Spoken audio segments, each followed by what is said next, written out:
So considering the reception on the 10 things we want to see in GTA 6 Online, I thought I'd make a second part to it, and that is 10 things we don't want to see in GTA 6 Online. And for this one today, I'm joined by fellow content creator The Ketch, and he has helped me in devising this list up for today's video. But before we get into this one today, guys, if you are new to the channel, welcome on in. Please consider subscribing to Project Vice. We're getting closer and closer to 10,000 subscribers, so any of your support is greatly appreciated. But on that, let's get straight into it. Coming in at number one, the first thing we don't want to see in GTA 6 Online, and that is futuristic weaponry. Advanced futuristic alien type technology weaponry such as the Unholy Hellbringer or the Widowmaker is something that we just don't want to see within this next online iteration. Reason being is because, well, there are many in particular, but the first reason as to why is because we'd rather let Rockstar focus on including more realistic firearms and improving upon its mechanics, handling, and customization of various modern day weapons, not futuristic weapons. And to add to this, this would be a much more grounded approach where we are doing certain missions or whatever,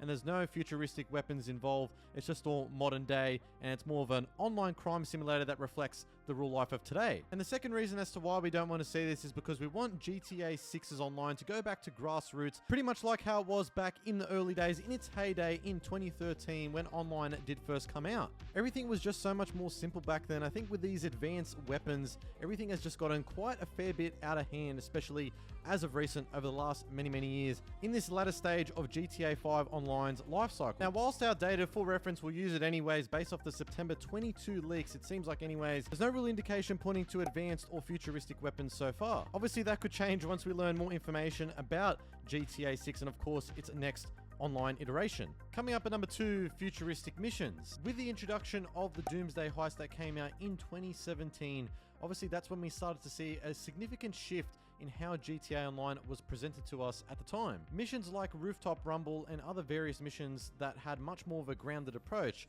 were a thing of the past. This was really the beginning where we started to see much more futuristic elements being added into the game. Sort of felt like GTA Online was becoming like the futuristic Fast and the Furious movies, and we would meet up with these weird and uninteresting characters such as Avon Hertz. Plan is to start a nuclear war and end all human life. And we as a GTA Online character who, by the way, says absolutely nothing whatsoever, are tasked with this crazy motive to go on these big, elaborate missions. All of it is really stupid and doesn't make any sense whatsoever because at the end of the day, this is Grand Theft Auto. This franchise is built upon the idea of stealing cars, driving around and shooting, but in a more of a grounded approach rather than what we have seen in GTA Online from when the Doomsday Heist did come out. Stuff like this that we don't want to see in GTA 6 whatsoever has no place in Grand Theft Auto whatsoever, and it's these futuristic missions that really taint what initially made Grand Theft Auto Online so good. Pretty crazy to think that back in 2013 when our GTA Online character first arrived in Los Santos, we met up with Lamar, and at that time all he did was give us just one pistol. It was so much more meaningful when we were gifted our first weapon. It really did feel like it meant something. Back then we were just a newbie coming into Los Santos, not knowing what we're going to be getting ourselves into. We went from a street criminal doing various simple contact missions to big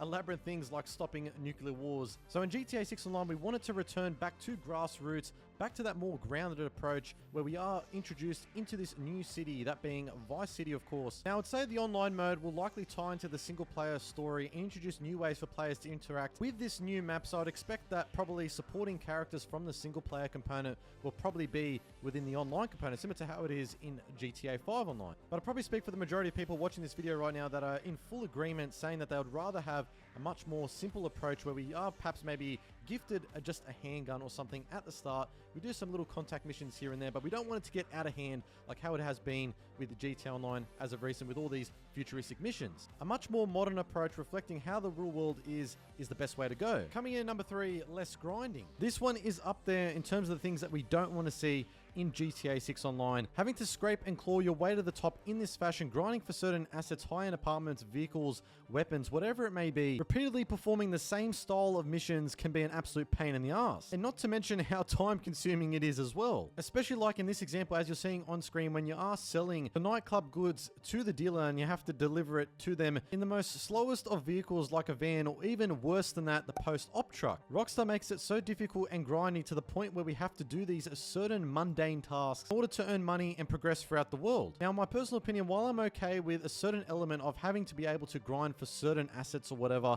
there is a cap on how far that can go, to the point where we absolutely reach our boiling point and lose it. It's stuff like this that absolutely grinds my gears. I just absolutely abhor it. Like, as you can see in this example here, you're delivering your goods to the buyer, and you have a bunch of these Merryweather vehicles gang up on you to take you out. Like, Rockstar, what am I really supposed to do with a slow-ass van against these Merryweather guys? This is something most definitely we don't want to see within this next online iteration whatsoever. However, I do think in 6 Online, I think it is okay to have some type of grindy element where it is challenging and difficult to progress through the missions. But not only should there be a certain limit of how far that can go, but also as well, there should be distinctive and unique ways of how the missions are structured. Like with the repetitive mission structure of how it is at the moment, like go to a certain location, kill a bunch of bad guys, take the money and leave. Like, we've gotten to the point now where we've been doing this for so many years with this same structure and it hasn't changed whatsoever. It gets to the point where it not only takes the fun element out of it, but also becomes quite boring and stale. So in GTA 6 Online, we should have much more variety and much more dynamic ways of how the missions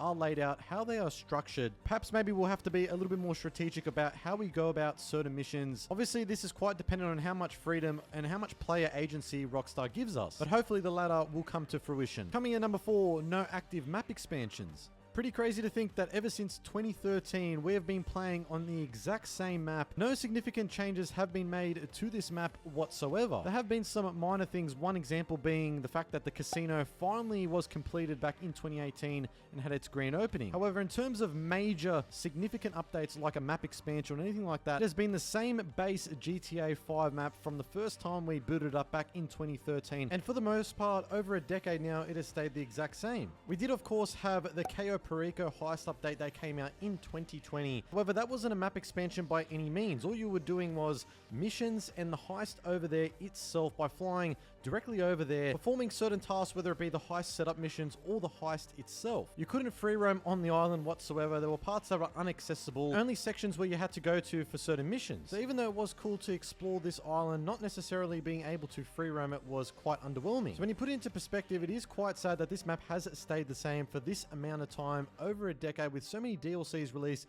you would have thought that Rockstar would have come out with some type of map expansion to leave the monotony and the tedium of having to revisit certain parts of the map for various missions throughout online. I mean, for God's sake, the Mile High Club is still under construction as of this moment. Isn't that insane that over a decade and we still haven't seen any real significant updates made to the development of this construction site? It is just still crazy to fathom that this has not been finished yet, and there's this running joke online that it's not going to be completed at all, and I'd say that that is likely going to be the case considering we have GTA 6 coming out later this year. But in tying this all back to Grand Theft Auto 6 and more specifically its online component, we want to see active map updates, expansions occurring at post-launch, whether it be in the form of DLC or something else. One good thing to point out, and I've mentioned this numerous times in many videos over the last many years, and that was when Jason Schreier, a very reputable insider and journalist within the gaming industry, came out with an article back in July of 2022 stating this: Rockstar's plan is now to continually update the game over time, adding new missions and cities on a regular basis. So based off that right there, because Jason Schreier is so reputable within this industry, he rarely gets anything wrong, he's very, very accurate,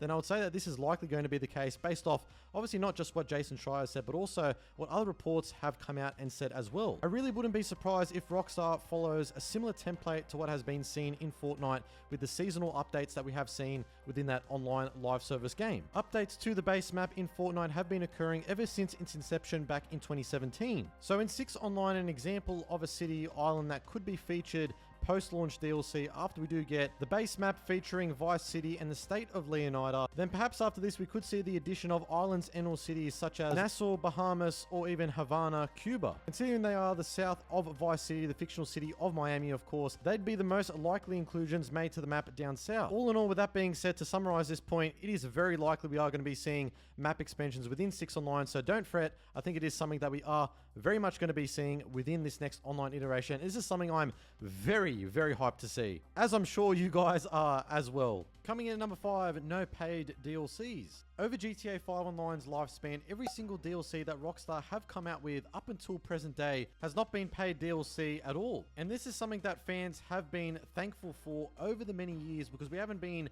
having to pay for certain DLCs, such as this one as you're seeing on screen here, the nightclub DLC, or even other various DLCs that we have seen that have been major updates made to the game, whether it's new businesses or whatever. This is something we most certainly do not want to see in GTA 6 Online at all. Having to pay for downloadable content post-launch after the initial release of the game would be hurting us as the consumers quite considerably. Obviously, we don't know at this stage what Rockstar's plans are after the game is released from an online perspective. However, and this is me speculating here, don't take it verbatim, but I would not be surprised if Rockstar come out with paid DLCs for major map expansions if that is their plan to do so. I really do hope that is not going to be the case and Rockstar sticks to their pattern that they've been doing with GTA 5 Online and free DLCs coming out on a regular basis. The good thing is, at this stage, there is no indication of any paid DLC whatsoever with this next installment in online, so that is good to see at the moment, and hopefully it stays that way. But now I'm going to pass it over to my other fellow content creator, The Catch, and he's going to continue on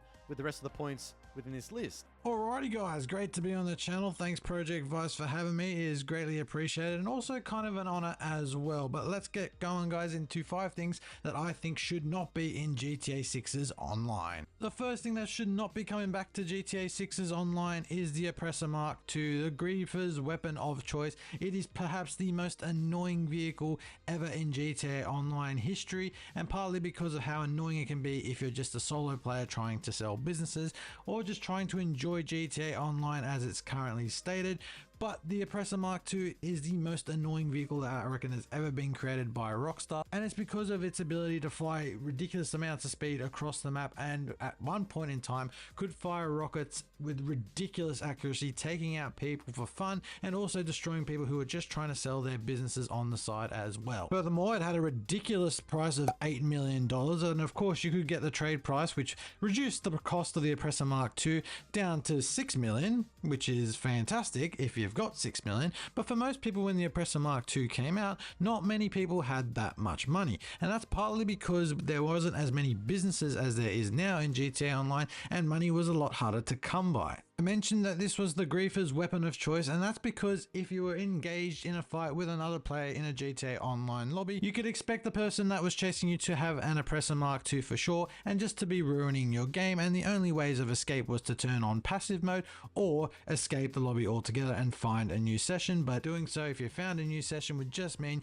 you'd probably enter another lobby with more griefing Oppressor Mark IIs, which left the only other option of creating your own session and just being in that. But the only problem with that is you could not actually sell your businesses in a private lobby up until a few years ago, when they finally made that quality of life change, which finally made sure that you could sell your businesses without the fear of being griefed by those Oppressor Mark II losers. Second on my list, and something I really don't want to see in GTA 6's online, is the inflated economy we currently have in the GTA 5's online.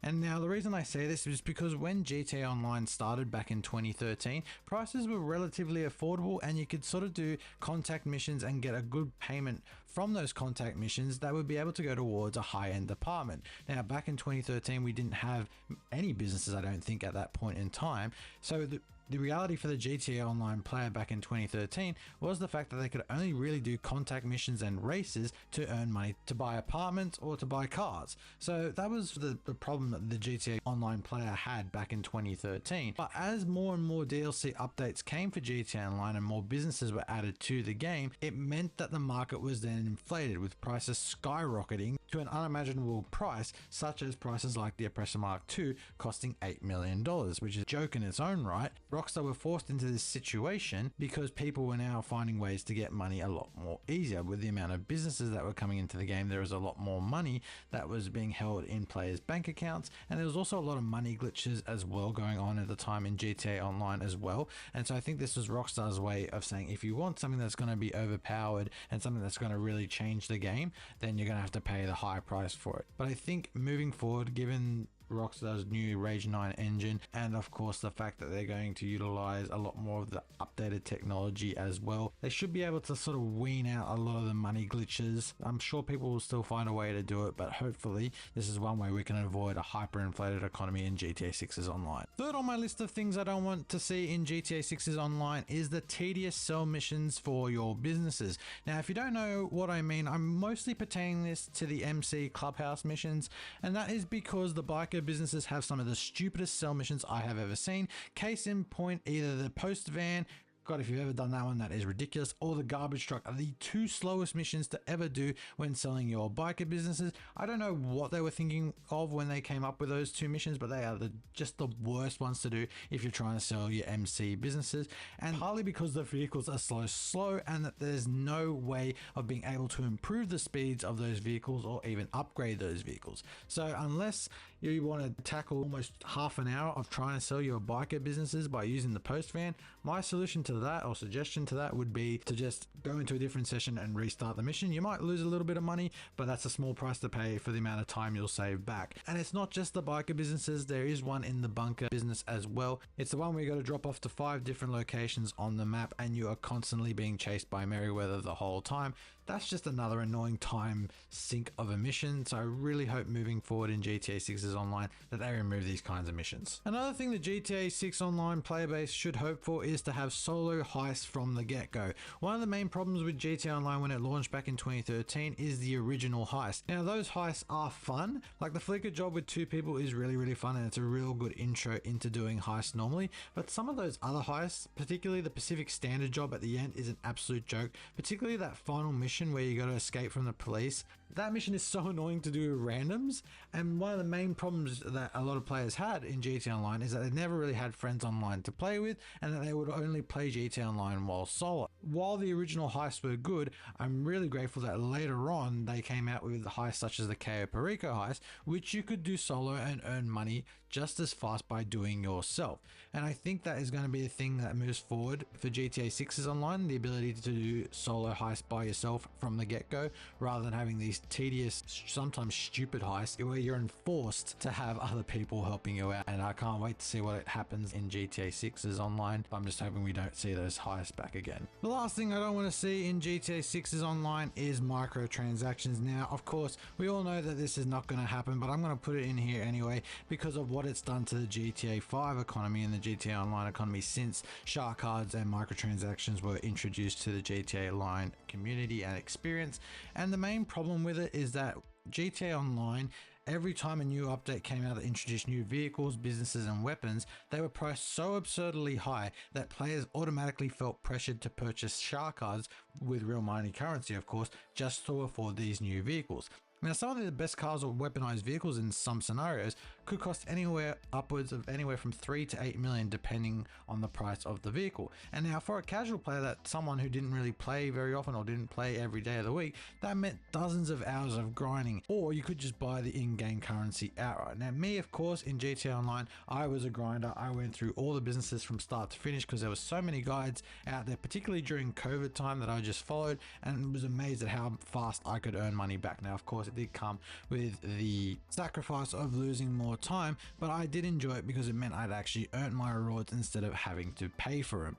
And I think that why this should not be part of the game is because it just promotes gambling and addiction to a lot of younger people in the GTA community. But at the same time, Rockstar are a business. At the end of the day, they're spending an absolute shit ton on this game and they will need to be making money back on the game, and a lot of people will buy shark cards and microtransactions throughout. I guess what I would want just from GTA 6's online is just a fairer progression system that lets players earn powerful gear and assets through gameplay and not a wallet war. So what I mean by that is sort of have the shark card route where you can sort of pay to win, but at the same time have a less grindable route, still have a grind, but not so that it's such a time sink where you're just doing the same monotonous grind over and over and over again for very limited rewards. I think there should be some sort of balance, at least in that regard, and I'm hoping that microtransactions don't come into GTA 6's online, but unfortunately I think they will. So that was the 10 things we don't want to see in GTA 6 Online. A big thank you to The Ketch for joining me on this one. Also, make sure to head over to his channel, hit that subscribe button. The link is in the description below